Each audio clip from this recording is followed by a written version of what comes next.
When an idea pops into your brain, where does it come from? Does a light bulb turn on over your head? Or does a bell ring? Or maybe it's like a bolt of lightning, straight out of the blue. Creative people, such as composers, writers, painters, software designers, architects, or engineers, work on new ideas all the time. It's their job to come up with ideas. And they will tell you that ideas generally come from 3 places. The first is observation, from things we see or witness around us. It doesn't have to be something big. It could be something as simple as a summer day, or a friendly face, or something bigger, like a river rolling by.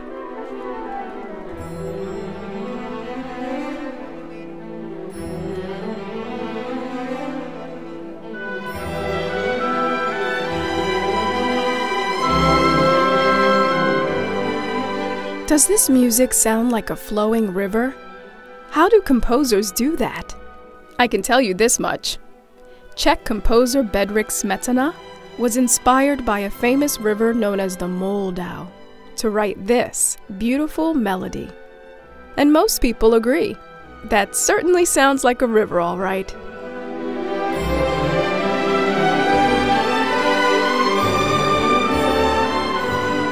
A second place to find ideas is among our memories.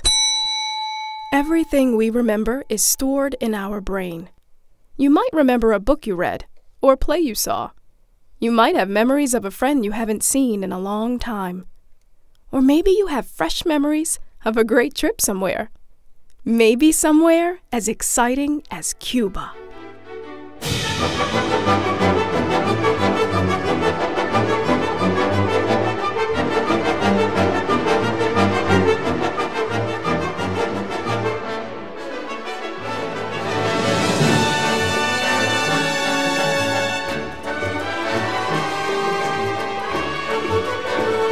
Now there's a good idea. American composer George Gershwin spent 2 weeks in Havana, Cuba, and came home inspired to write an overture about what he did on his vacation. The third place for good ideas is maybe the most obvious. You just make them up by using your imagination. It's like when your mind forms a picture of things that are not present or not yet real. And then, surprise, a new idea is born.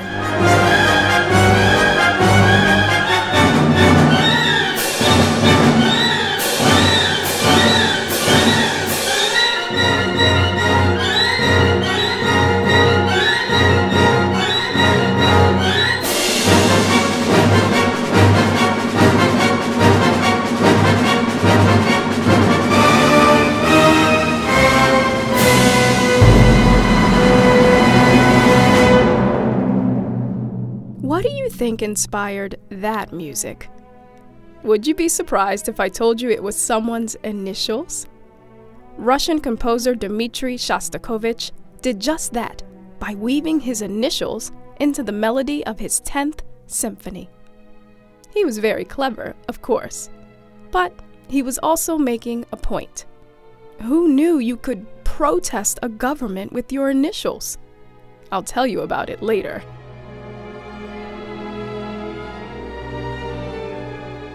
Creative people use observations, memories, and imaginations to find their inspiration. Inspiration means something that influences the creative decisions you make when you write a song, a story, choreograph a dance, paint a picture, or compose some music. Composers, the men and women who write or compose music, are always looking for inspiration from the world around them, whether that means nature, stories, history, drama, poetry, or simply other people.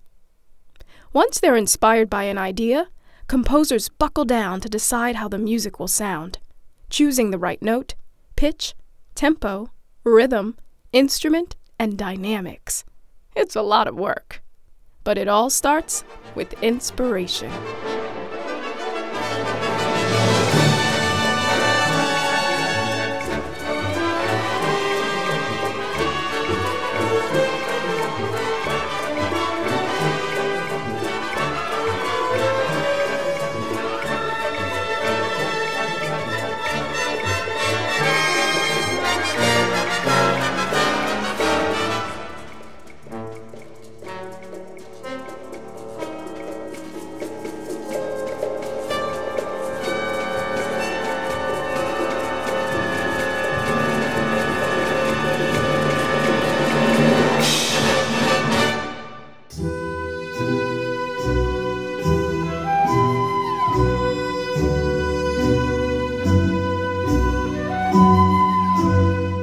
stories provide a lot of inspiration.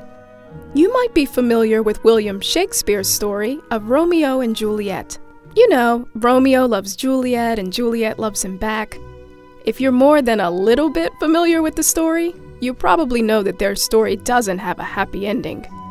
Sadly, Romeo and Juliet die before their families, the Montagues and the Capulets, learn their lesson and agree to end a long, violent feud that they have against each other.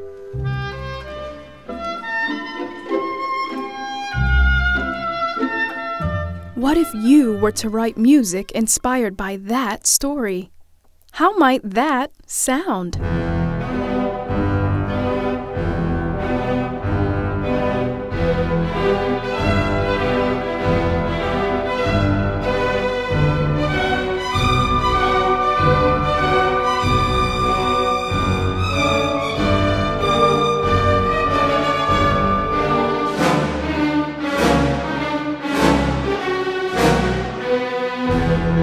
This is how Russian composer Sergei Prokofiev chose to start the music for a ballet based on Shakespeare's Romeo and Juliet.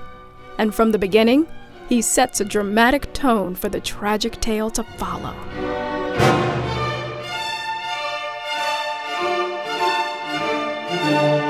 Prokofiev is sending a musical message to listeners that this story is not a happy love story. We'll listen to that excerpt again, and as we do, see if you can sense the tension between these two powerful families. What pictures come to mind as you listen to Prokofiev's music for Romeo and Juliet? Is this story set in a city or in the country? Is it a safe place? What do the streets look like? What are the people wearing? Are they dressed in fancy clothes? What do you see in your mind's eye? What do you see happening?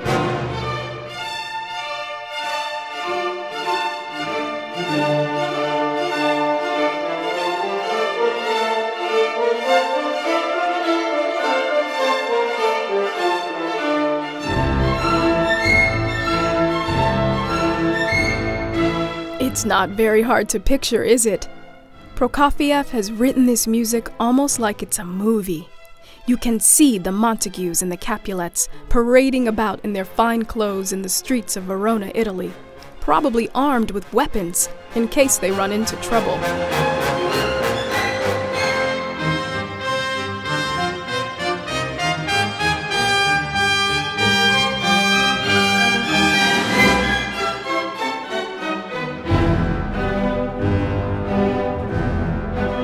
If you did imagine pictures while you were listening, that's because scientists have found that our brains connect music with visual pictures.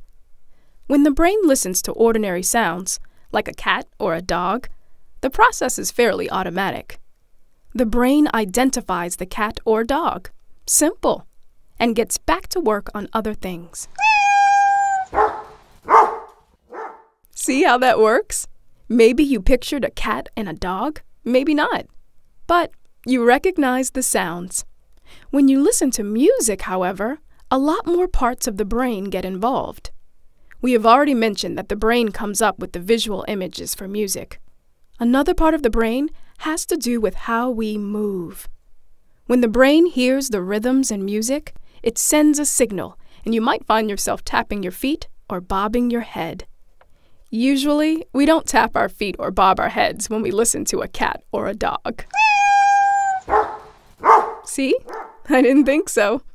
But music has the power to make us move. You might clap your hands or get up and dance or start to sway. Let's listen to Romeo and Juliet again and pay close attention to the sense of movement in Prokofiev's music. If you're actually moving to the music, would you be taking small steps or great big strides? Prokofiev seems to suggest that the Montagues and the Capulets swagger through the streets of Verona as though they own the place, which of course they do. If you want to sway back and forth to the rhythm, please feel free. You can always say, "The music made me do it."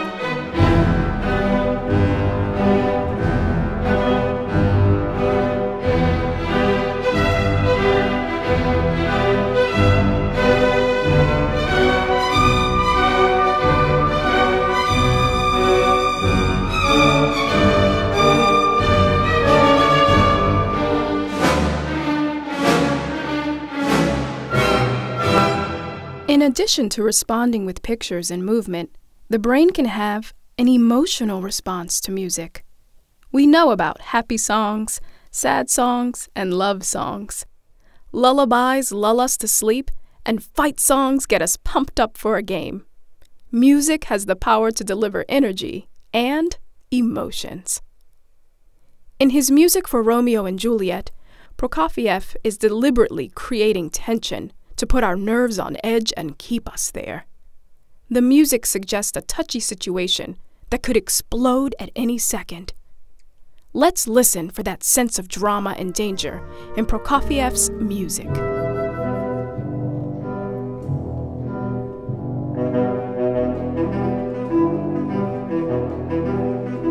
It's not scary like a scary movie necessarily, but it is definitely tense. How does music create that tension? Interestingly, Prokofiev sets his music for this section on the instruments of the string section. What we're listening to is a power play between the basses and cellos with their rich, deep sound, and the violins and violas with their soaring sound. As listeners, we are caught in the middle.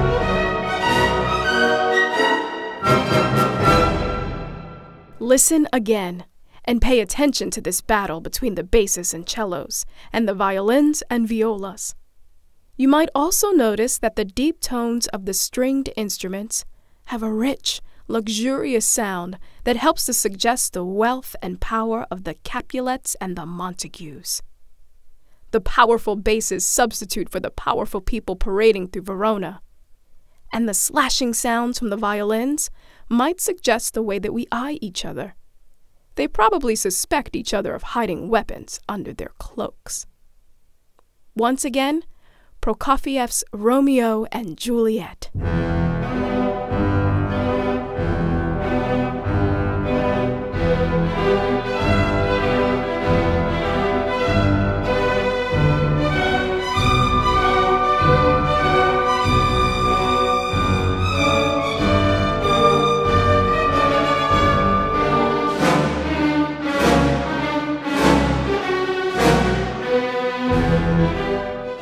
Could you feel the tension?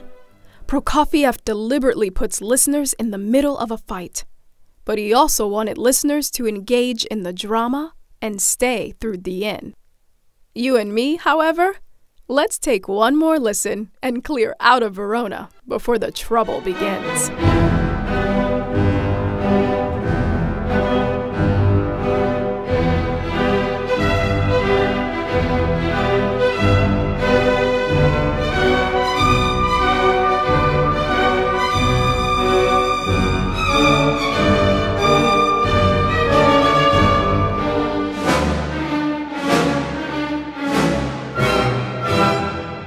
I must say, summer is my favorite season of the year, except when it rains.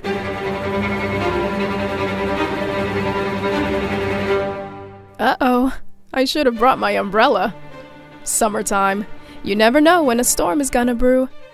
It can be sunny one moment, and the next, a crazy rainstorm.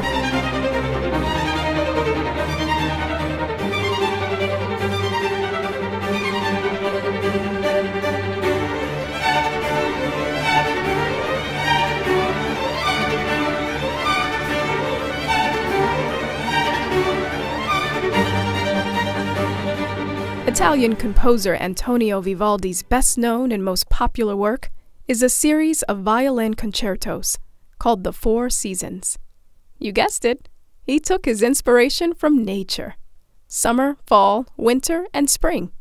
Program music is a term used to describe music that has been written to portray particular events or activities, or to depict specific moods, such as sunny weather or violent storms.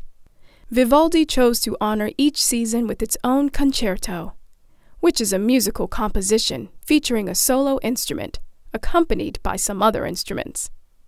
Concertos typically showcase the impressive skills of the soloist. Here, Vivaldi has composed violin concertos, so the violinist shows off some mad skills. Check this out.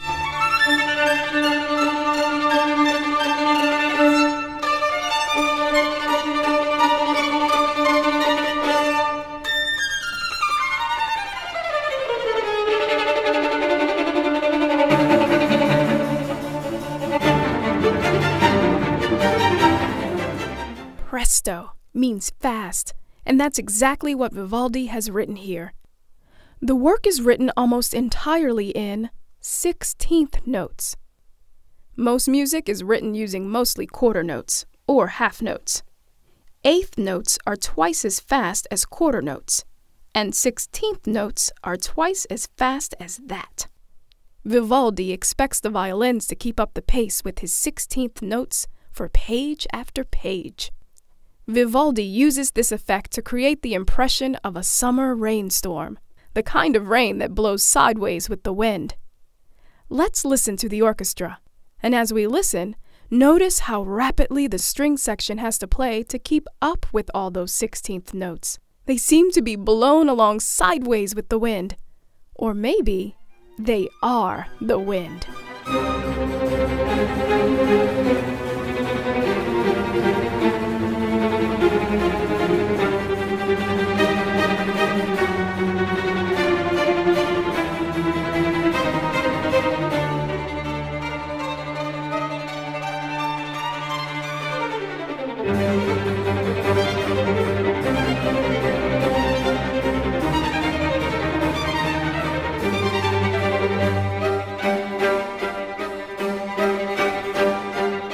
To create this storm, Vivaldi relies on the power of the string section alone.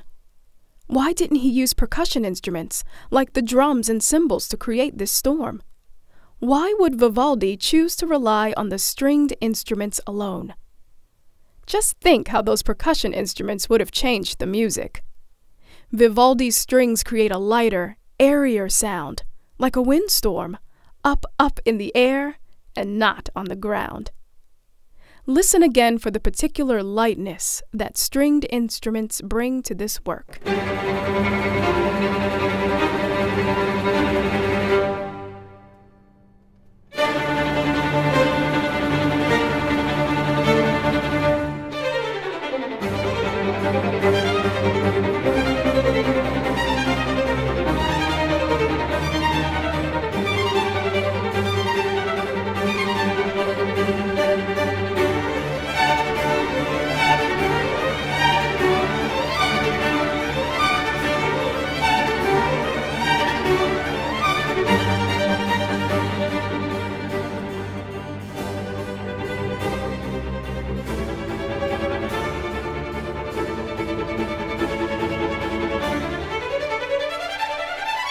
Vivaldi was inspired by nature in composing his Four Seasons, but he was also inspired by poetry. His own poetry, as a matter of fact. A sonnet is a poem written according to a specific structure, and Vivaldi is believed to have written 4 sonnets about the seasons. He then composed music specifically designed to fit different parts of the text. His sonnet for summer tells the story of a shepherd tending to his flock of sheep when a storm brews in the distance. Only 3 lines apply to the presto part. Alas, his worst fears were justified, as the heavens roar and great hailstones beat down upon the proudly standing corn. As we listen to Vivaldi's Summer one last time, picture the poetic image that inspired the music.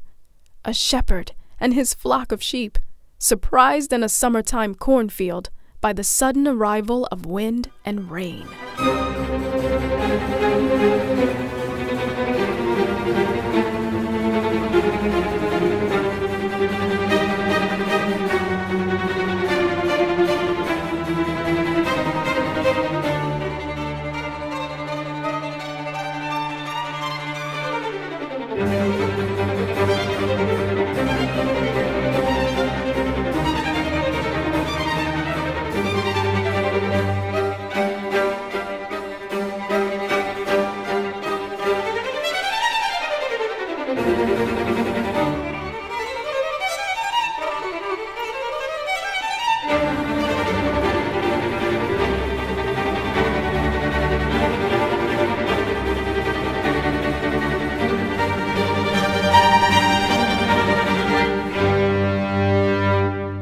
Many composers have found their inspiration in nature.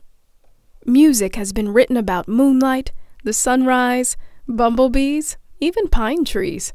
When you hear Czech composer Bedřich Smetana's The Moldau, it's hard not to imagine that it was inspired by the majestic river of the same name.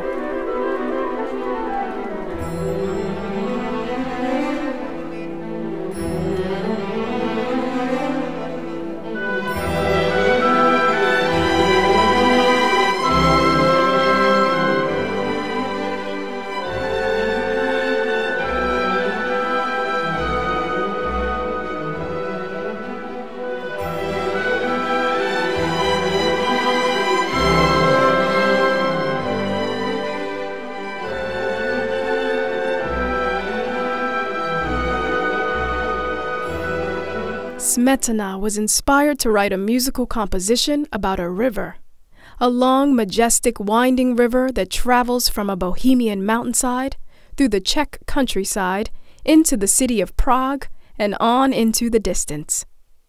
He begins the composition where the river begins, at two small dribbles from a natural spring, one hot, one cold.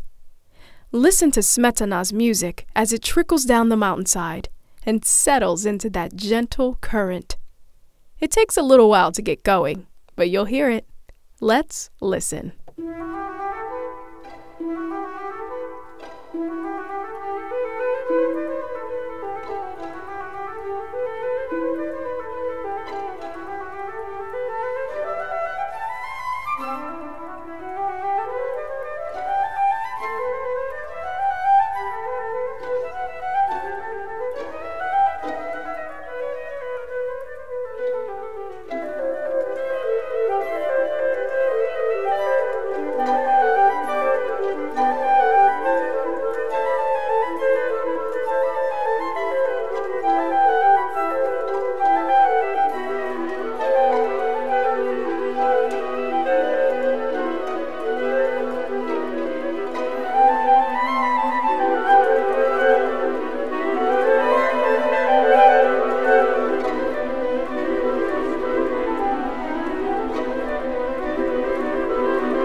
Could you hear the hot and cold trickles? And how they eventually blended together. And now the stream is off and running.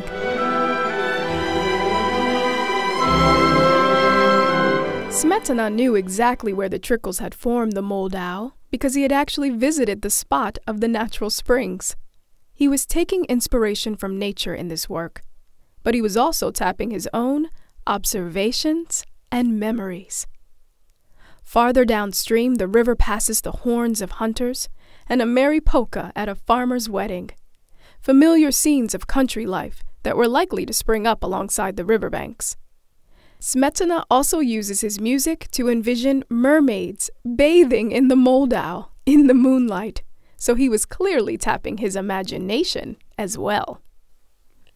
As the river grows wider and deeper, it encounters rocks and turns into rapids. Smetana had actually sailed through these St. John Rapids in a boat at high water. And here's what happens when Smetana's music hits the rapids.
Even as Smetana was inspired by nature, he was also inspired by the love of his country.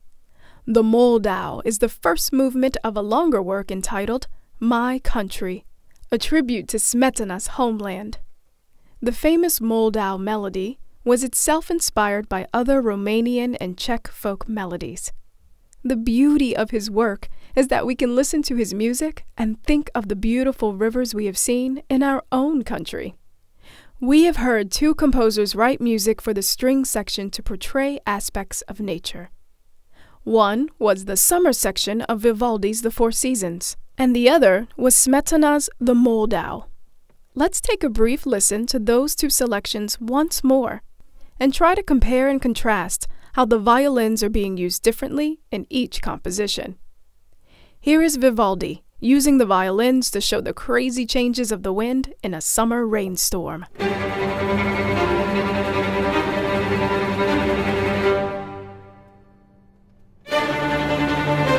How does Vivaldi manage to make the violins sound so wild and unpredictable? Does it have to do with the pitches they are playing? Does it have to do with the speed of their playing? Or does it have to do with the melody itself? Let's listen to our other example. Here is Smetana, using the violins to introduce the sweeping melody of the river in the Moldau.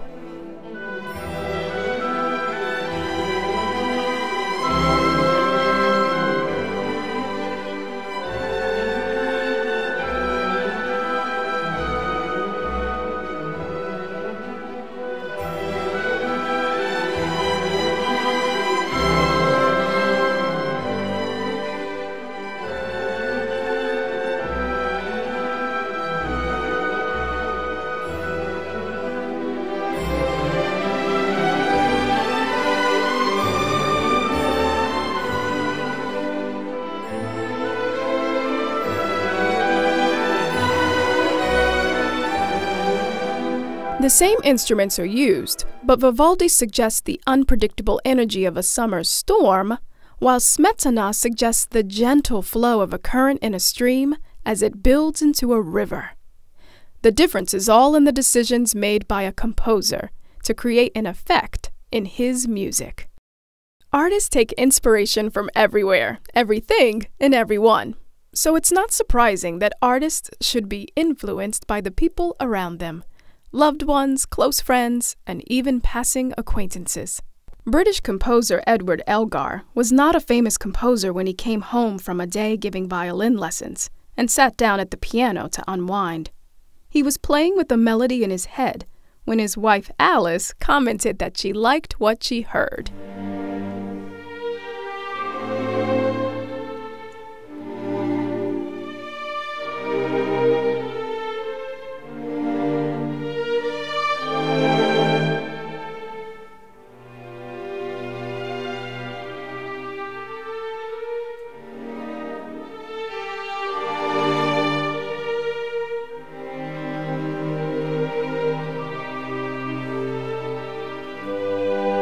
To amuse his wife and himself, Elgar began playing variations on that melody, tweaking it to sound like several of their friends. The work eventually became known as the Enigma Variations. In all, 14 people are depicted in the variations. 14 people and a bulldog. Oh, that's right, you heard me. A bulldog.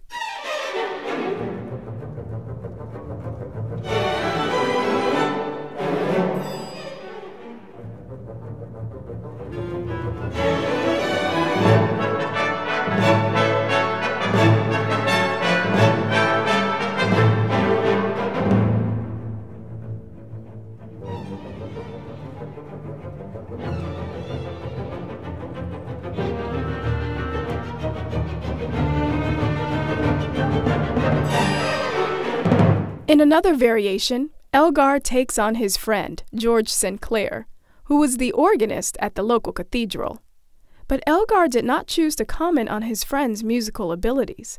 Instead, as a joke, Elgar composed the music to draw a sketch of Sinclair's bulldog, a popular character named Dan. Did you happen to hear the trotting motif in the basses and bassoons in the excerpt we just heard? That music was intended to suggest Dan splashing in a stream to retrieve a stick and then climbing out in triumph. You can even hear him barking. Let's listen again and see if you can hear Dan the Bulldog in those basses and bassoons.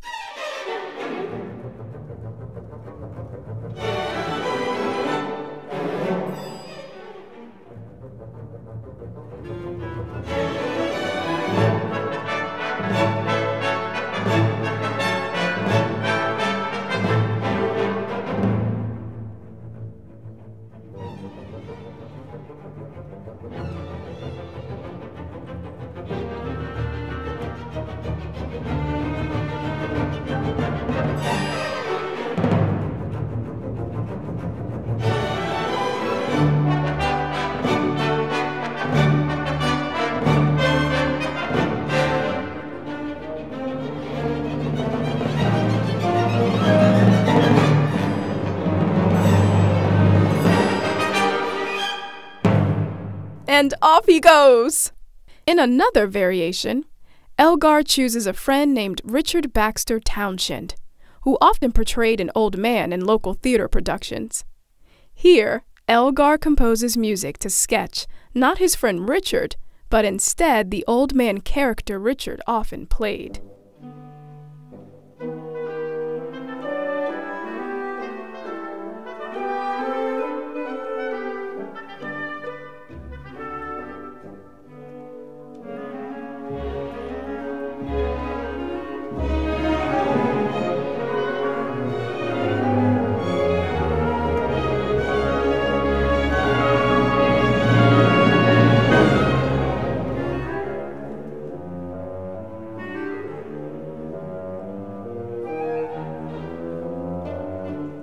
Elgar never intended these variations to be heard as accurate portraits of his friends. He held that they were amusing sketches that still contained some distinct element of his friends' personalities, such as a laugh, a favorite saying, or a favorite memory. In fact, Richard's old man character involved a funny bit in which he talked very low, and then let his voice get higher until it was high like a soprano. That is, a female singer. Okay, I'll demonstrate. His theatrical friend Richard's old man character involved a funny bit, in which he talked very low, and then let his voice get higher until it was high like a soprano. Okay, I guess it must have been funny at the time. Here is how Elgar set that joke between friends to music.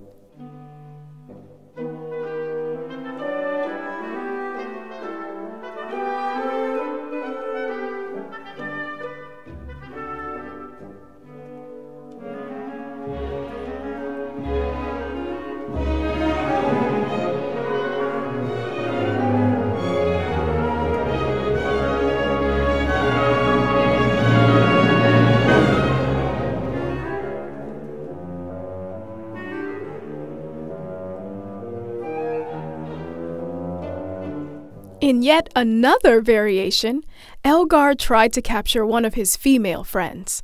Isabel Fitton was an amateur viola player from a musical family nearby, and she also took viola lessons from Elgar. Here is how Elgar sketched one of his favorite students, Isabel.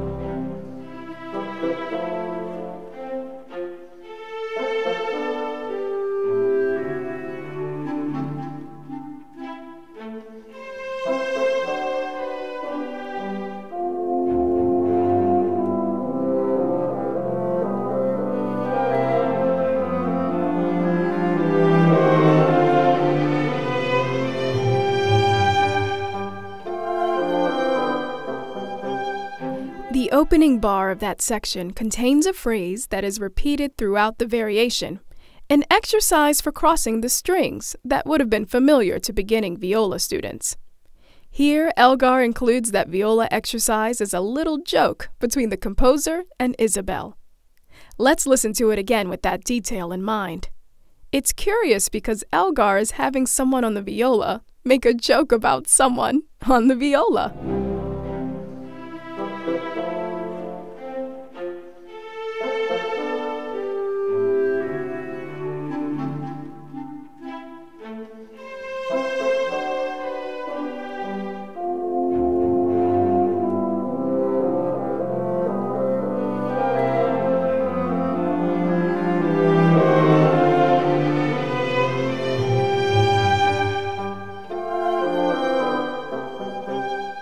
Just as composers find inspiration in nature and the world, they can also find inspiration close at home, among their friends and loved ones.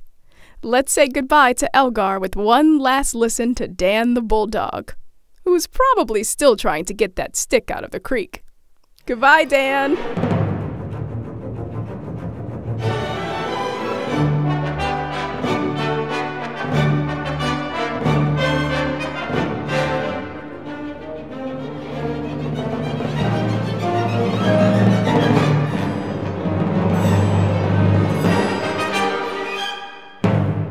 When Russian composer Dmitri Shostakovich was a boy, war broke out in his country. During Shostakovich's time, Russia went from a country led by an emperor to a government led by a dictator, who held on to power by keeping his army in the streets. The dictator, Joseph Stalin, was interested in controlling the people. His government would rather get rid of any individual expression from artists than allow anyone to go against the government. Shostakovich, however, was determined to speak out through his music and to help the Russian people find freedom. The government warned Shostakovich by threatening to send him to prison, or worse. All the while, Shostakovich feared for his life and the safety of his family and friends. And yet somehow, he found the courage to continue to compose.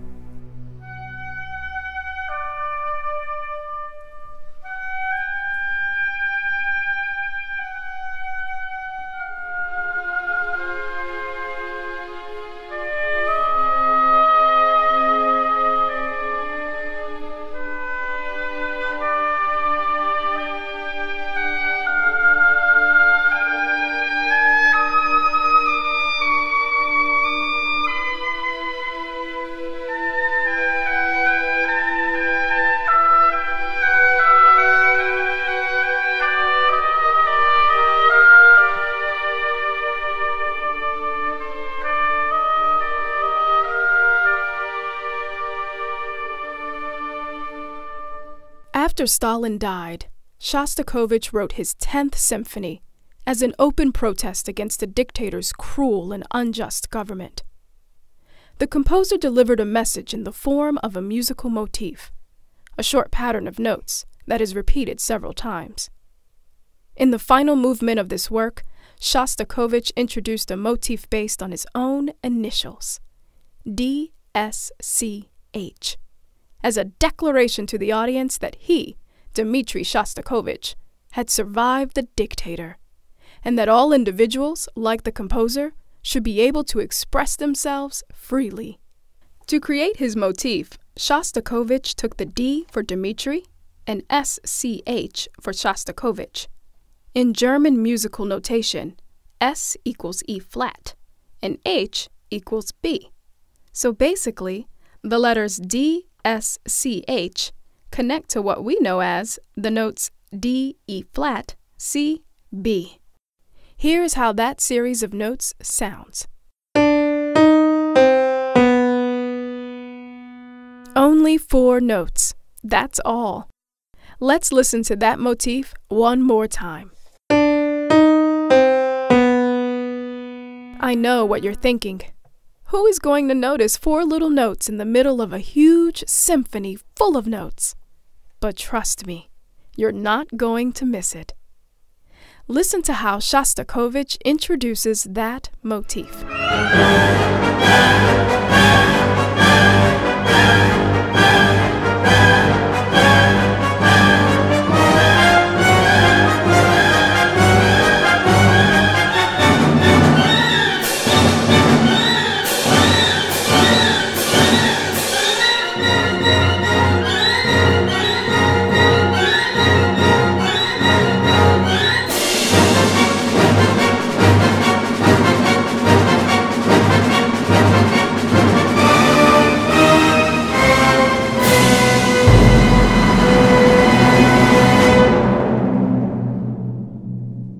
Did you hear that? He slows the tempo and has the full weight of the orchestra deliver those 4 notes, with a cymbal crash and a roll on the timpani.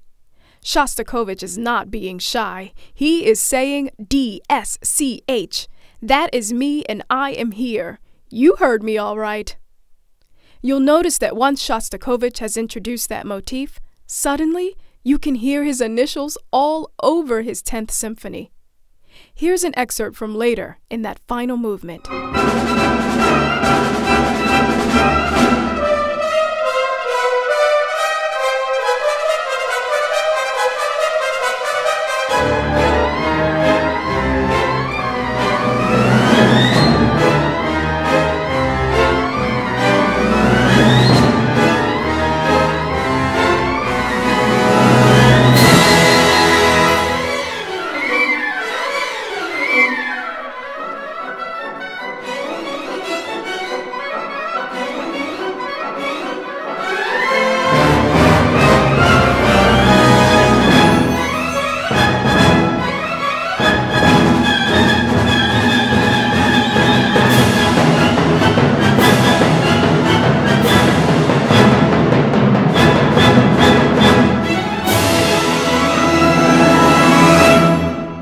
You might ask, were audiences aware of what Shostakovich was doing? Or did they just hear music with lots of notes? In truth, yes, audiences knew. At that time, the Russian people had grown accustomed to detecting secret codes placed by artists in music and literature to avoid government censorship. And Shostakovich's DSCH motif is the sort of thing that people would have liked to know, to be clued in, like a hashtag or password. And of course, once the word got out, everybody knew what that DSCH motif meant.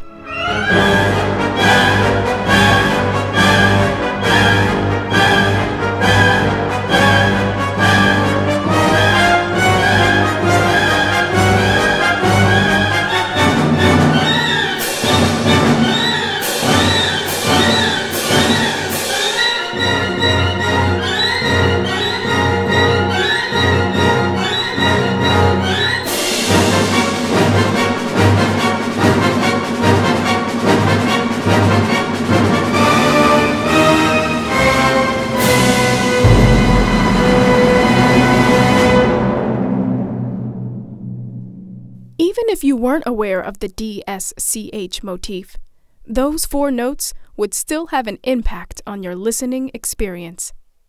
Scientists have established that the brain listens to music with an interest in mathematical patterns.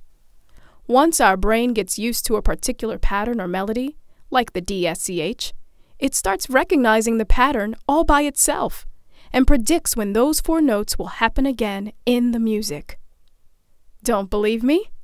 Have you ever predicted how a song melody is going to end? Have you ever been able to guess when a song is going to kick back into the chorus?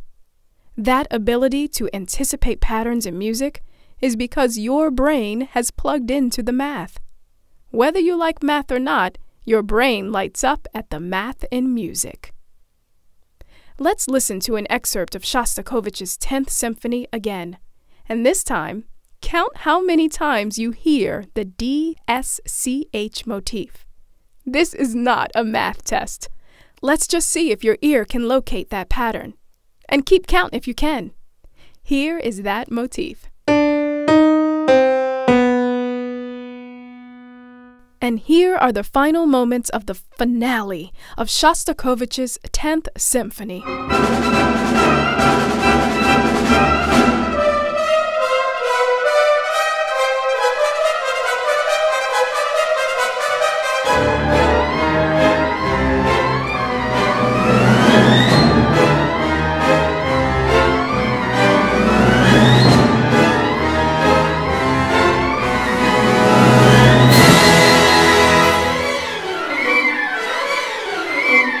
I heard the DSCH motif maybe 10 times already.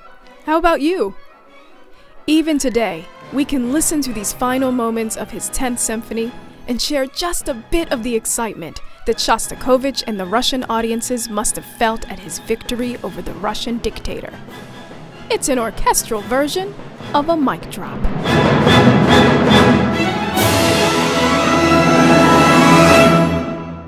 We have heard music inspired by nature, stories, and friends. We have even heard music inspired by a political revolution. I think we need a vacation.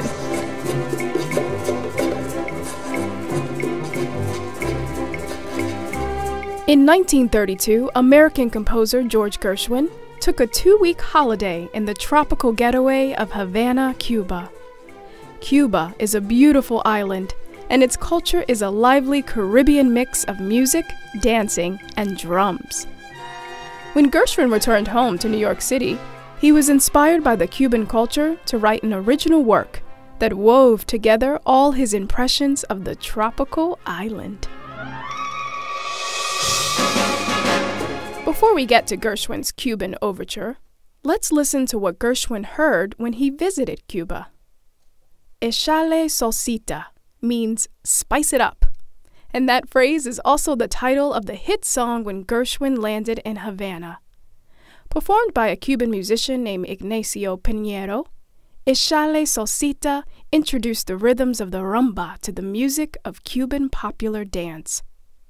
The rumba is a dance craze with quick moves and lots of hip action. Échale salsita also introduced the word salsa to music.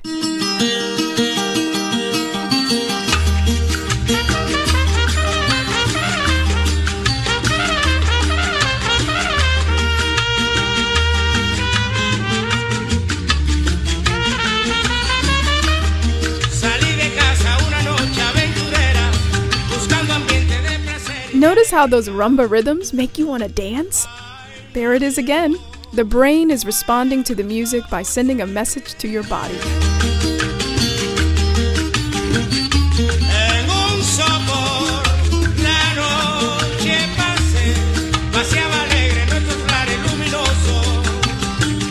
Échale salsita introduced Gershwin to the complex rhythms of the rumba, along with several percussion instruments unique to Cuba. The bongo. Claves, a pair of hardwood sticks that make a hollow sound. The gourd, and that's what it is, just a gourd. And the maracas. Now, let's listen to this excerpt from Gershwin's Cuban overture and see if you can hear a trace of how Gershwin was inspired by Échale salsita.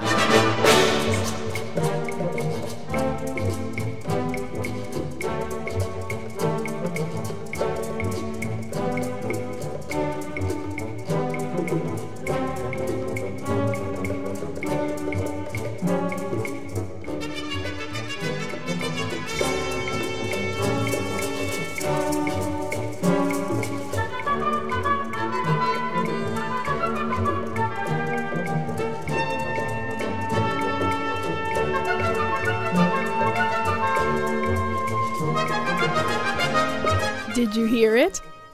It's almost as though Gershwin copies the melody, sampling it into his music. And you can certainly hear those rumba rhythms. In Havana, Gershwin was also introduced to a popular Spanish folk song with Cuban roots called La Paloma. Although this romantic love song is more than 140 years old, you might recognize the melody. It is considered one of the most popular songs in the history of music.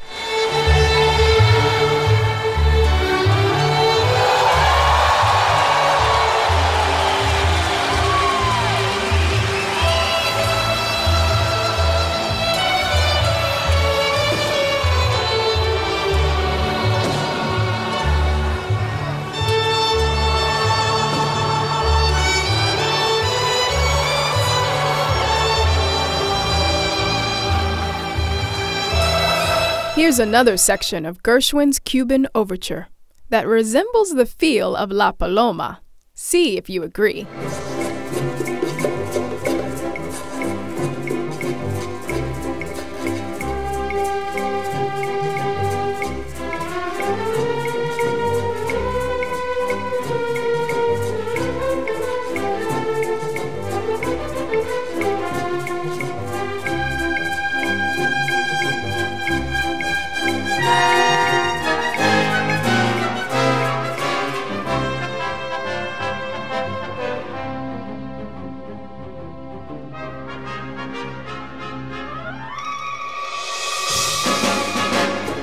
It's not exactly the same, but it certainly has the same feel. Gershwin returned to New York City with these Cuban songs ringing in his head and a suitcase full of Cuban percussion instruments: the bongo, claves, gourd, and maracas. Inspired by his experience of Cuban culture, he set out to combine his impressions in a Cuban overture for a full orchestra, even though he was a celebrated American composer from New York City and not an authentic Latino musician performing in Havana. He specifically instructed in the score that the bongo, gourd, claves, and maracas be placed right in front of the conductor's stand. Gershwin wanted the audience to see the curious and unusual contribution of Latin American percussion instruments into a symphonic orchestra, and he also wanted to honor the authentic Cuban rhythms. Listen for the Cuban bongo, gourd, claves, and maracas in this big jazzy finish to Gershwin's Cuban Overture.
I've had such a good time exploring this wonderful music with you. Now that you're prepared, I hope that you enjoy all these composers at the National Symphony Orchestra's Young People's Concert on Inspiration. Maybe after you've heard the music and musicians live and in person, you'll be inspired too.